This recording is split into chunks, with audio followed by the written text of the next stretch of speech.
So the lesson today is just continuing from what we established, what we did. Is it on Monday? On Tuesday? Yeah, on Tuesday. Yeah, it should be on Tuesday. Just how we introduced the topic of thermal properties of matter. Just talking about you know what it means by heat, the difference between heat and thermal energy, and some of the sources of heat that we looked at, and also how we just looked at different scenarios. We say that in a gas, usually the heat, I mean the heat energy is associated to, is very much related to the average kinetic energy in the. Okay, we have Mr. Gilbert who has joined us. Mr. Gilbert, good to have you this afternoon. Thank you. How are you? I'm fine. How are you, sir? I'm fine. Okay, good to have you. So, indeed, we are just continuing with what we did last time we met. And just a recap, as I'm saying, we talked about heat energy and thermal energy. But today we just want to continue exploring more about thermal properties of matter. But even before I go so much into explaining many things in this topic, I would just like to tell you that what we are going to discuss today, and probably the next lesson, is just something that the main topic that is very much where a lot of questions come from is calorimetry. When we talk about thermal properties of matter, the main topic that is of concern is calorimetry. So, but before we go to calorimetry, we need to establish a few things. So you will discover that mostly it will be more of theory and less examples. I'll explain a lot of theories. I'll explain a lot of theories, and we have someone who has joined us. Okay, so we'll have so much theories. We'll talk about evaporation, right? We'll talk about how evaporation takes place. We'll talk about the heat of evaporation, the heat that is associated with evaporation, the energy that is associated with evaporation. We'll talk about also, a bit about boiling, just to give a scientific definition of boiling. We'll talk about melting and fusion. We'll talk about melting. So all these things, when we talk about evaporation and melting, these two things are going to help us appreciate the next topic or the next subtopic, which is calorimetry, which we are going to dwell much on, which I would like you to concentrate much on.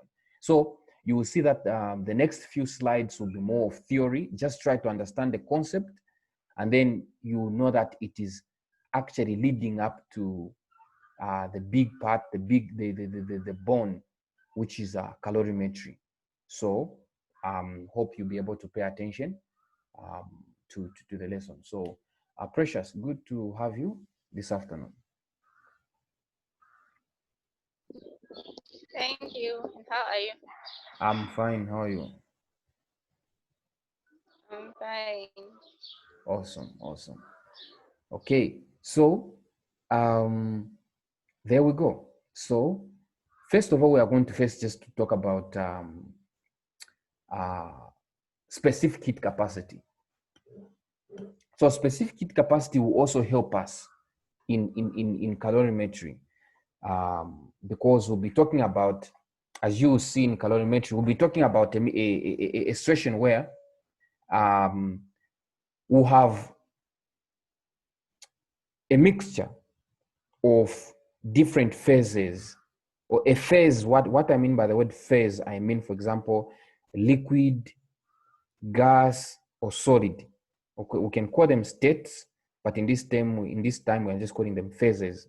So just to help you see in the future, to give you a glance in the future to whatever we are going to discuss is going to lead to. There's somewhere where whatever we are going to discuss is going to lead to. So just a glance into that future where we are leading to. In that future, we'll have a situation where, for example, you have a dish, all right? A dish, for example, there is water, which is a liquid, all right? All right, it is probably a liquid just like that. But then if you get some ice blocks, all right, and place in that water, which is a liquid, what is going to happen? You'll find that those ice blocks, you place them in that liquid, those ice blocks are likely to melt. But what will be the final temperature when you combine water, which is, for example, maybe at 20 degrees, you combine it with ice, which is probably at, 0 degrees or something? What is going to happen? And what proportions are we adding? So that is where we are going to go to see how, a liquid and a gas and also a solid, how they interact with each other. When we combine them, how heat is moved from one state, from one phase to another phase, like that. So all that will be, if we know the specific heat capacity of a substance, for example, water, if we know the specific heat capacity. Now the question is, what is specific heat capacity? All right. Are we following? Are we together so far? Yes. Yes. Yes. All right. So, like I'm saying, we are going somewhere. I've given you a hint in the future where we are going to calorimetry. That is the main topic. But before that, we have few things that we need to build up, that we need to understand. Once we understand those few things, then calorimetry will be very easy. So the first thing that we need to understand is specific heat capacity. All right. We first need to understand specific heat capacity. All right. What is a specific heat capacity? We see a specific heat capacity being defined here. All right. Specific heat capacity of a substance, all right, is the what? Quantity of what? Quantity of what? Heat, which must do what? Flow. So heat must flow. Heat should flow into or out. So it must flow into or out of a unit mass of a substance to change its temperature. All right, to change its temperature by 1 degree. What does that mean? If I have water in a dish, all right, water in a dish, and I apply some heat here, all right. What amount of heat, if this water is at 20 degrees, what amount of heat would I require to add to this water so that I can change it, for example, from 20 degrees to 30 degrees, to change its temperature? In fact, by 1 degree, we mean from 20 degrees to 21 degrees. It will be very much important for us to know how different substances, how they change temperature, and what heat is required to give that change in temperature. All right. So it is defined as mathematically how we define specific heat capacity. All right. We give it by this a small letter C. It is, of course, it's a change in energy.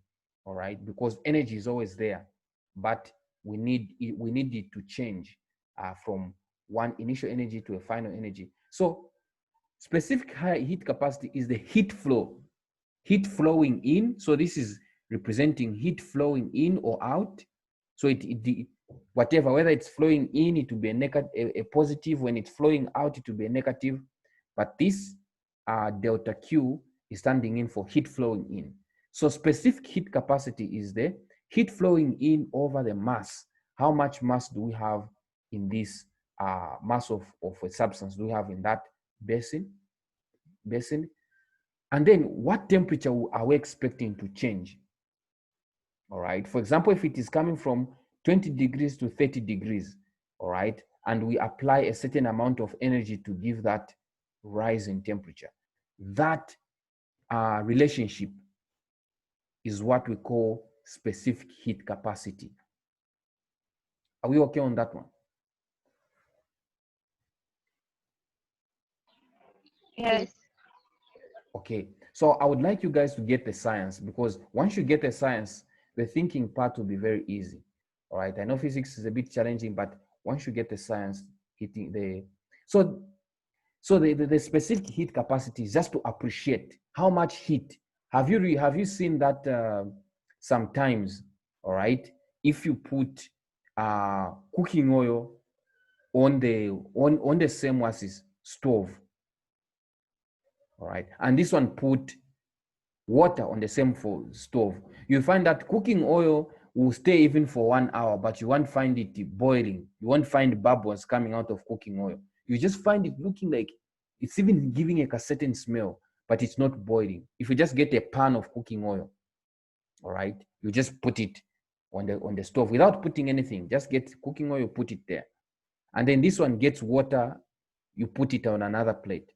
Which one do you think will boil fast? Between water and cooking oil, which one do you think will boil fast? You get a pot of cooking oil, you put it on this plate, same temperature, and then you get a pot of water, you put it on another plate. Which one do you think will boil faster?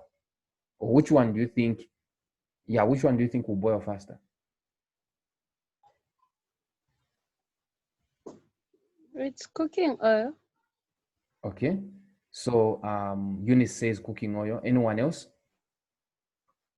Remember, cooking oil, you have not put anything in it. You just get cooking oil the way it is from a container. You put it in a pot, and then you also get water from a container. You put it in a pot. All right, without adding anything. You know that cha-cha-cha, which you hear. No, that one is when you put maybe some tomato in cooking oil. That's when you hear cha-cha-cha-cha. You think it's boiled, but just the way it is. All right, you have cooking oil in this pot, all right? You have water, same amount in this pot, all right? You apply heat there and you apply heat there, same amount of heat. Which one do you think will boil faster? Or which one do you think, will boil faster? Cooking oil. Okay, so we are hearing cooking oil. Okay, in fact, I would like you guys to make an experiment. Go and check. I think it's what. Okay, Mr. Gilbert says it's water. So it's we have not done the experiment. So you guys, I would like you to do it. All right, when no one is, or else they'll think you are wasting cooking oil. Just when no one is at home, because you are going to put it back in the container, guys. So all you just need to do is get a bunch of cooking oil, put it on the stove. On the other side, you put water. You pour in the same amount, same levels. You leave it for some time, 30 minutes. You come back. If you see water is boiling, or if you see which one will boil faster, then you come and tell me. Is that okay? Yeah, experimented. You experimented? Yes, I realized the cooking oil will become very hot, but it won't boil. Meanwhile, the water will keep on boiling to even reduce in the pot. Okay. So cooking oil does it mean cooking oil does not boil, or? I don't know whether it's boiling or not, but it becomes very hot. At some point, it even smells, but it doesn't really show any bubbles of boiling. Okay. Others also should try it. I would be interested in finding out your results. So we continue, but here we are not necessarily looking at boiling yet, because in the next few slides we'll look at boiling. Here we just want to see temperature changes. All right, this value delta T, this one which is written here as delta T, like that, delta T is a change in temperature. So from T final minus T initial. So here we are saying that specific heat capacity it's unique. Water has its own specific heat capacity, and cooking oil has its own specific heat capacity. All right, and so specific heat capacity is the energy required to we have the energy there required to change the temperature. All right, yes, change the temperature by 1 degree. So if we want to find out how much energy would be required to change a certain temperature, change in temperature in a certain mass of a certain substance, the formula is here. When we rearrange this formula on top, we come up with this formula down here, which are saying heat flow. This delta Q is standing in for heat flow. Heat flowing into or out of a substance of a certain mass with a certain specific heat capacity would give a change in temperature. All right. So in the next slide, we just see a table of different substances and their specific heat capacities. All right. So by now, I hope you have a physical understanding of what specific heat capacity is, not just something that you can memorize. I hope now you have a physical understanding. So this is the heat that you would require. How much fire would you need to change water temperature? All right. Do you just you have seen that on the stove there is a knob which has some here 20 degrees. I mean, here there's 100 degrees, here there's 120, here there's whatnot. All right. So how high do you need to turn that knob to give a certain change in temperature? So how much heat would you need to give a certain change in temperature if there's water there or there's cooking oil, any substance? So the specific heat capacity is that constant, that the ratio of heat flow and the temperature change. So with water, all right, it is sometimes they give it in calories per gram per centimeter, I mean per degree centigrade, or they give it in what? In joules, kg per degrees Celsius. All right. So sometimes they may give it in calories when they see something, when you see something CAL, it also it's a representation of energy. This one, CAL. It's also a representation of energy, just like joules. Joules. So when you're calculating, there's a conversion how you can change from joules to calories to joules. By the way, even just while we are here, let me even give you the conversion. So if you have 4184, so 4184 joules is equal to what? Is equals to 1 calorie, like that. So there we have it. So that's the conversion. So 418, it should be 418 kilojoules or so. I'll confirm. 418 kilojoules is equals to 1 calorie. Yeah, something like that. So we should be able to convert if you are given something in calories or not. But the main point that we are trying to establish here is that different substances have different specific heat capacities. So with water here, in calories, its specific heat capacity is 1 calorie. 1 calorie gram per centimeter per degree centigrade. But if you were to use joules, the specific heat capacity of water is joule is 4,100 184 joules per kg per degree centigrade. All right, this is the specific heat capacity of water. It doesn't change.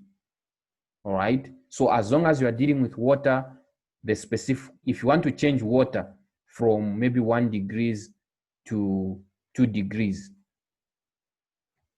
all right, you'll be dealing with this specific heat capacity as long as it is liquid water. Let me specify liquid water. All right, so if you look at this chart, you see that water is the one that has the highest specific heat capacity. Iron, metal, is 0.11 calories, 460 joules. Steam, okay, steam, since it is now vapor, it's no longer water, it's vapor. It's big, but it's not big like the way it is with, here it is 1,920, but with liquid water it is 4,184. So that is what is where it comes to specific heat capacities. So different substances have their different specific heat capacity. Remember, specific heat capacity is given as the energy over mass times change in temperature. All right, so different objects have different substances have different heat capacities. Are we okay there? Yes, sir. Yes, sir. Yes, sir. Okay, yes, ask. Yeah, I've got a question. The part where kind of behind the part where you said that 4,884, is it kilojoules or joules is equal to 1 calorie? Here 4,184. Yes, 4,184. I just want to confirm first, because have you seen here the specific heat capacity? I'm using this relationship between, have you seen here for water we have 1 calorie, but on the joules part there is 4,184 joules per Kelvin. I mean but have you seen here it is per kg? So here this is taken per kg, kilograms, kilograms, but here it is just taken per gram. So if I'm to multiply throughout kg here, if I multiply throughout by k, and also I multiply throughout by k here, all right, this k will cancel out, and then the k will go on the other side. So now when we come to rearranging things, you may find that 4,184 kilojoules. So anyway, I'll give you a good number once I do a good research, whether it is kilojoules or just joules like that. I'll send it to you in the group. But I would like you, of course, to know how to convert from calories to joules. Is that okay? Thank you. Okay. Are we okay on that one? On how what we have talked about today? I mean, thus far. Yes, sir. Yes. So again, there's also one thing I wanted to mention. Do you know why water has the highest specific heat capacity? Anyone who knows? Why is it important for water? Not only just why is it, but in terms of water, what is so special about water? What can we say about water having a high? Remember, it's the one that has 4,184. Steam has 1,000. Iron, a metal, has 460. Why is it special for water to have such a big specific heat capacity? What is its important even in life?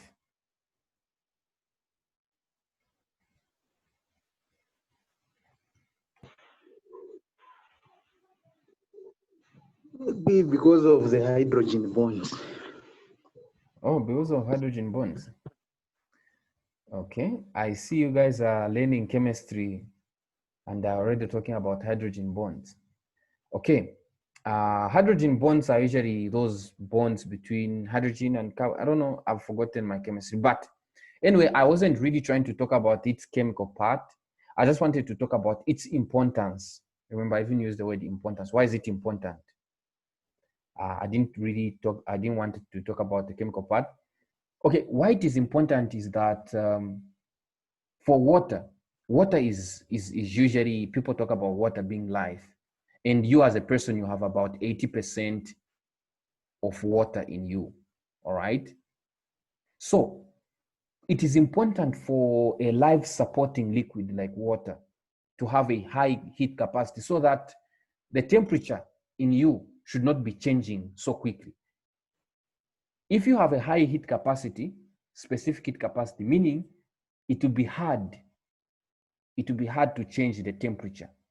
So the water, since it has a high heat capacity, meaning it would require a lot of energy. The flow of energy will be high. All right, you would require a lot of energy to change its temperature. So even when you are standing in the sun, we don't expect you, for example, you are standing in the sun, your body temperature is 37 degrees.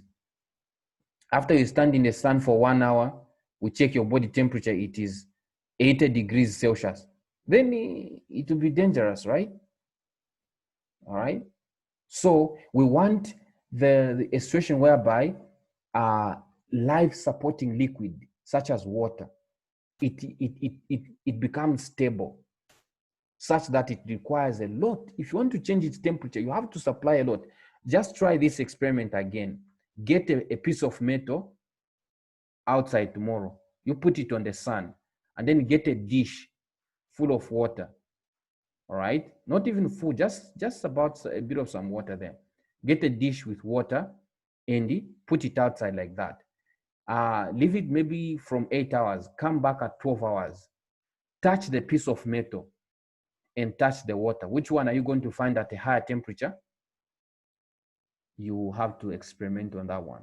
When they ask, you say it's a science thing. You tell them why you are doing so. So you guys have to get the science part out of this. So what I'm saying is that it is important for water to have a high heat capacity so that it will be hard to change the temperature, so that you have stable temperature.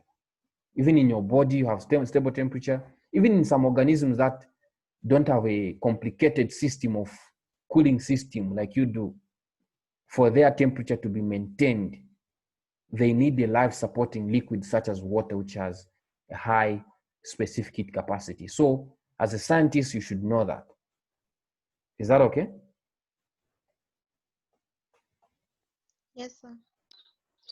Yes, sir. Okay. So you like I'm always saying, you guys, when you come out of NS first year, some of you will go in different fields. Some of you will never do physics again in your life. So take this time to know certain things about physics, so that when you go out there, you meet things, you can say something as an educated person. All right? Yeah. So let's just look at an example which can help us appreciate the concept of specific heat capacity. So let's have okay, it's a very short question. So okay, let's have Precious to read for us this question, starting from here. Just read for us, and then you end somewhere here. Okay. Is required to change the temperature of question 1, 400 grams of water from 18 Celsius degrees to 23 Celsius degrees. Question 2, 400 grams of cocoa from 23 Celsius degrees to 18 Celsius degrees. Okay, thank you very much. So we are looking at what? How much what? Heat is required to do what? To change the temperature. So therefore, we are looking at specific heat capacities. So we have mass, same mass here. Now here we have 400 grams of water. We want to change it from 18 to what? To 23 degrees. All right, we want to change it from 18 to 23 degrees. What are we going to do? We have data on question 1.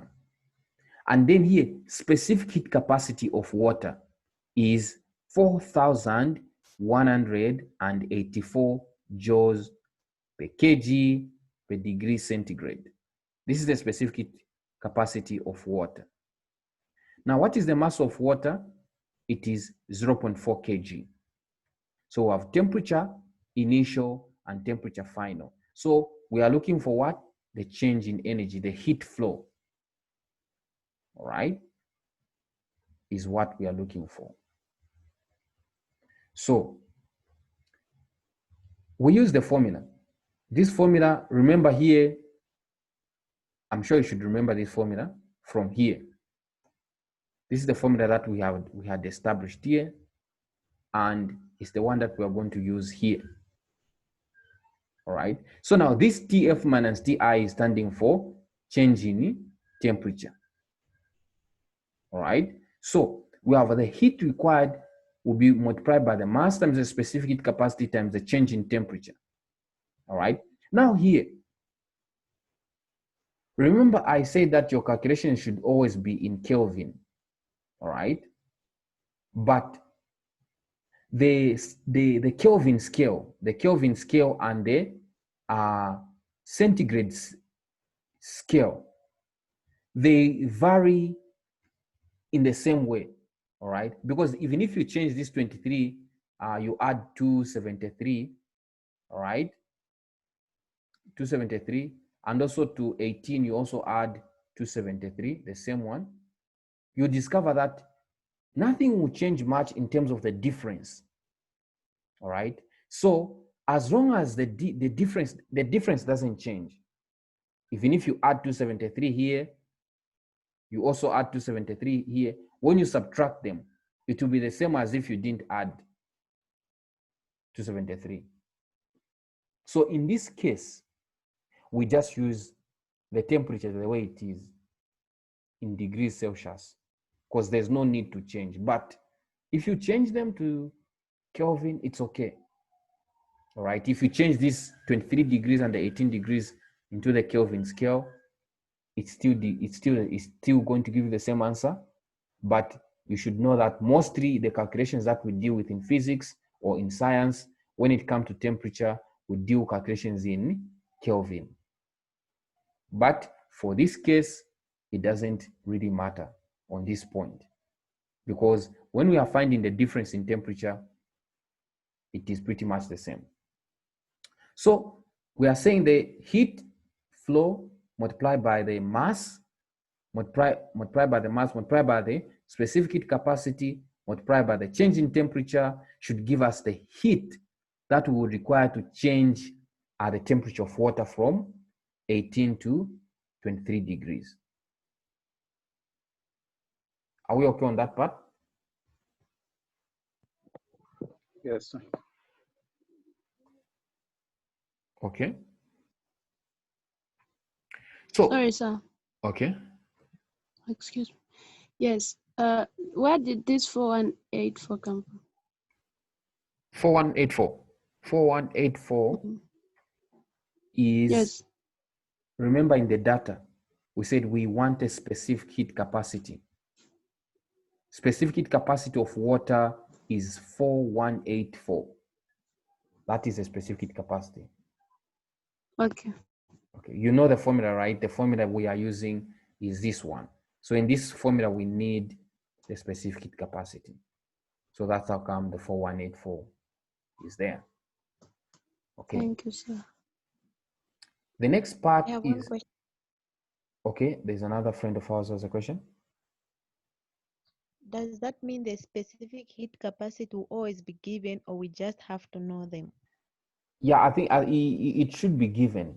It should be given. But for water they expect, I think water, it's better you know it. 4184, you have to know it. because it's always constant. 4184, water is very much used. So if it is liquid water, not ice or steam, only liquid water is the one which has 4184. But obviously, usually, yeah. So the next question is 400 grams of copper, all right? 400 grams of copper. Now here we are reducing the temperature from 23 to 18, all right? Specific heat capacity of copper is 355, 385. It's smaller than water. Can you imagine? A liquid, but copper is a solid and it's metal.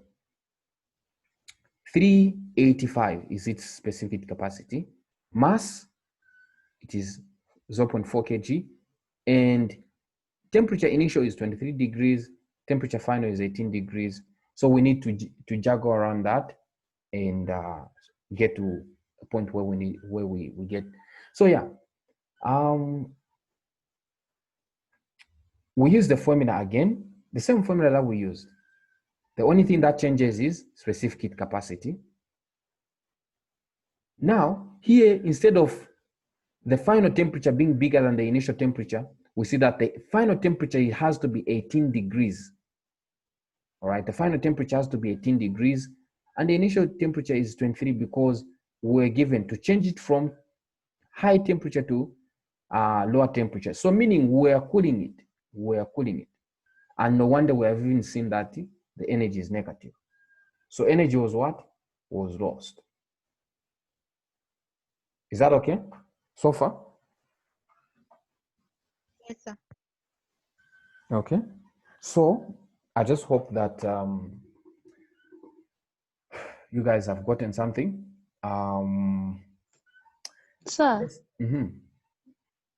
you're saying that our final temperature is 18, then initial 23. Then you said something like we're cooling it. Yes, it means, okay, Is it what you said? yes. I said it means we are cooling. Whenever temperature is coming from high to low, it means cooling, right?